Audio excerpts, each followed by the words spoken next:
Тогузу болгон жылдыздын, туйгуну болгон кыргыздын, жетиси болгон жылдыздын, жетиги болгон кыргыздын.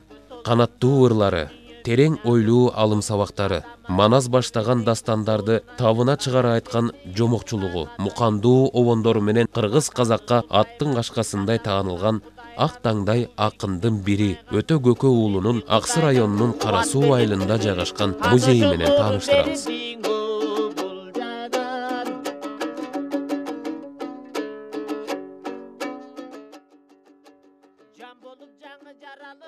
Өзү Жеңи жок музей 91-жылы курулган. Акындын 130 жылдыгына карата. Ошо бир эле жылда курулуп бүтүп, ошо жылы 130 жылдык маракесине түшкөн. Кыскасы шашылыш түрдө курулган да музей. Азыркы талапка жооп бербей калган. Кийин союз таркагандан кийин дагы музейди тоноп, талап, сынып, эч ким карабай калган экен. Келип, анан ушу жогору жактагыларга маданият министрине Дастан Сарыгулов ошондо президенттин астында катчы болуп иштечү эле. Эми кантсе таластык деп ал кишиге кайрылып, ушул жердин депутаты болуп турган ошол убакта Бекназаров деген.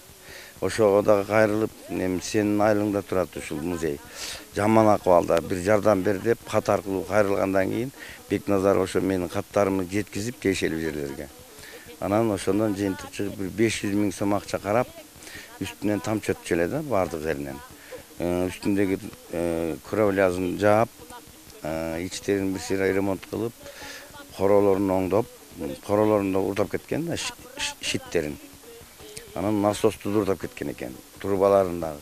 Ana şu nasos koyup, ana şu nasos menen su çıkarıp, hazır iştegenime 14 yıl oldu. Şu 2005'ten başlap, avguz ayında ötür olgam. Men gelgende hiç nesesi yok ele.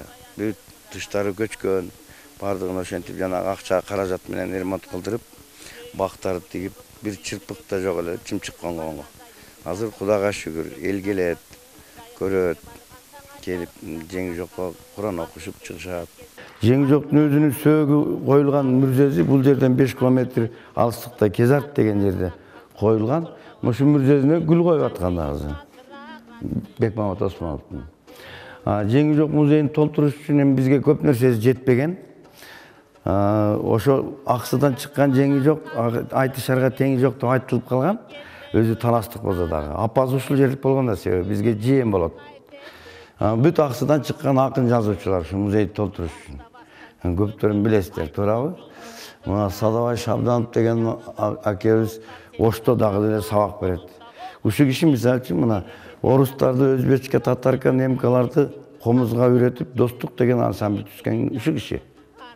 Улук Мырзап Болотов деген акебиз дагы ушул немеден болот, Коштөбөдөн, билесиздер. Иштейт бул киши дагы. Булар бүт ушу аксылыктар Атайбек Бөдөшев, ушундай. Жеңи жоктун өзүнүн тарыхы ошо немеден жашында ооруп калып, 10 жашардын атасынан, апасынан жетим калып, анан ал болуп кеткенде ошо таласта Ташкара деген би баланы көрүп калат да, ар кимдин эшигинде жүрүп калган жеринен. Мына өтө ал болуп кетиптир го. Бул элге жугат. Бир жетимден таластык азайбайт да көбөйбөйт. Муну элге жуккуча мойнуна таш байлап туруп, Кара Буран дарыясына ыргытып бергиле деп жигиттерине буйрук кылат экен да. Ал убакта бийдин сөзү сөз болуп турган заман. Анан жигиттерин мойнуна таш байлап Кара Буран дарыясына алып кетип атканда өтө жалдырап ыйла берет экен да. Кагылайын акелер, байкелер, жан соого. Ушу менин оорум жукса Аксыга тагаларыма жуксун. Кое бергилечи качып кетейин дегенде, эми жигиттердин арасынан бирөө бор керек экен да.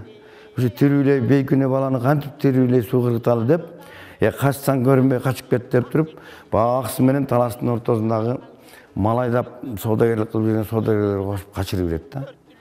Бул жака келип, анан ушу тагаларына качып келип, Кезарт деген жерде дагы ушу атасы Көкөнүн бир туугандары Айке деген аял болот. Ошо Айкенин колуна келип туш болот өтө.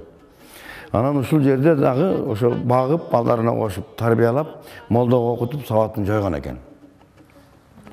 Анан баягы өтө аты менен жүргөн, ошо баягы оорусу бар дейм, аласы, бүт денеси. Ошол жерде Далычы деген күчтүү дарыгер болгон, Таап деп коебуз. Ошол Таапка апарганда мага 2 жашар жапайы доңуздун терисин атып, тез ысыгы менен сыйрып келесиңер.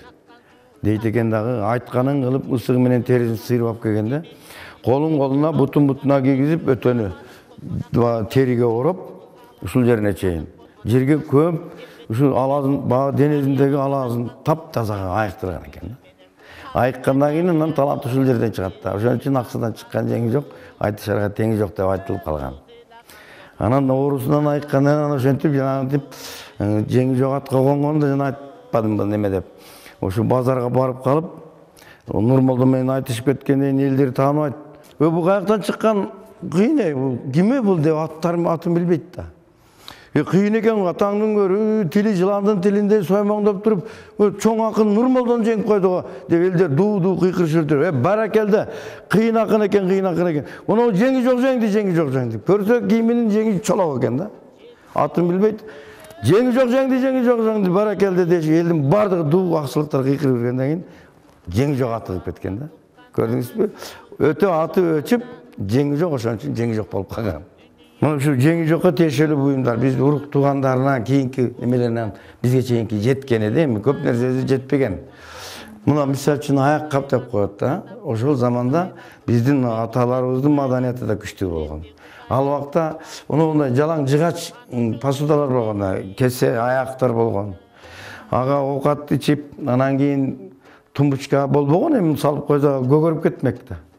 Ушуну тамак ичкенден кийин жууп туруп, май болобу, башка болобу, бунун ичине аяктарын салып, кашыгы мынтип илип койсо, самоохлаждение коргоп турган, көгөргөн эмес.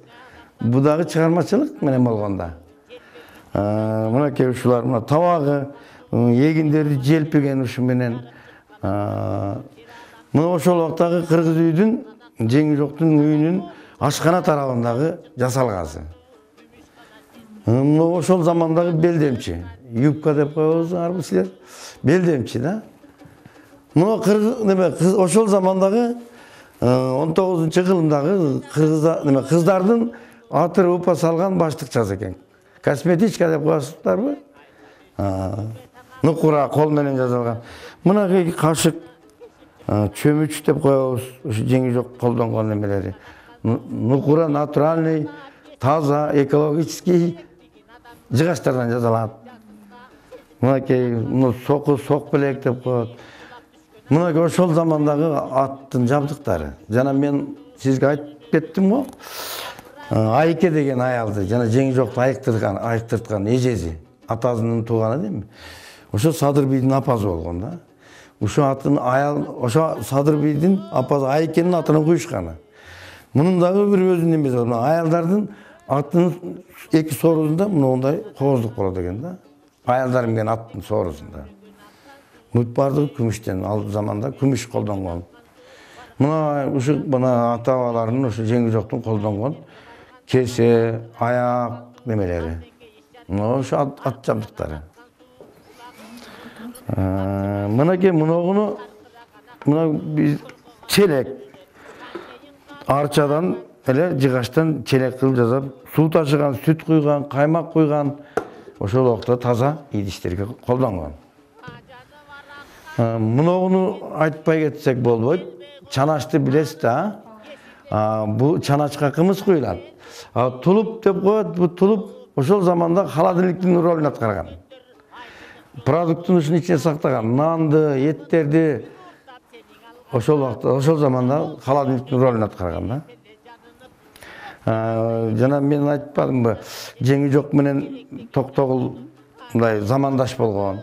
Жеңи жоктон Токтогул 4 жаш кичүү болгон. Бирок эми баягы ырдашып, экөө катташып, жанагы Алымкан деген кызга дагы көп каттап жүрүп, экөө дос болуп, көп жүргөн да.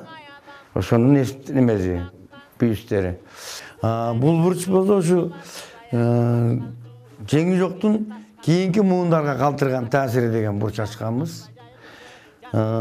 Чымыны бар акын жазуучулардын ырларына камтылган. Эми анан бизге жесте болуп калып атпайбы, туурабы Көксулууду алып.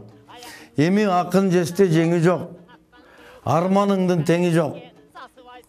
Айтышарга теңи жок. Жакындан бери мен дагы музейиңде иштеймин. Түндүгүңөн тамчы өтөт, кантип өтөйүн билбеймин деп арман кылып кайрылгам жеңи жокко чейин.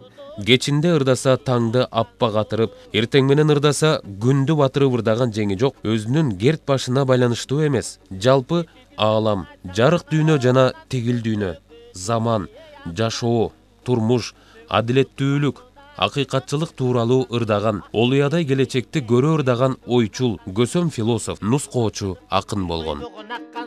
Төрт түлүктү семиртип, эт жарата таккан суу, жердин бетин жайнатып, чөп жарата таккан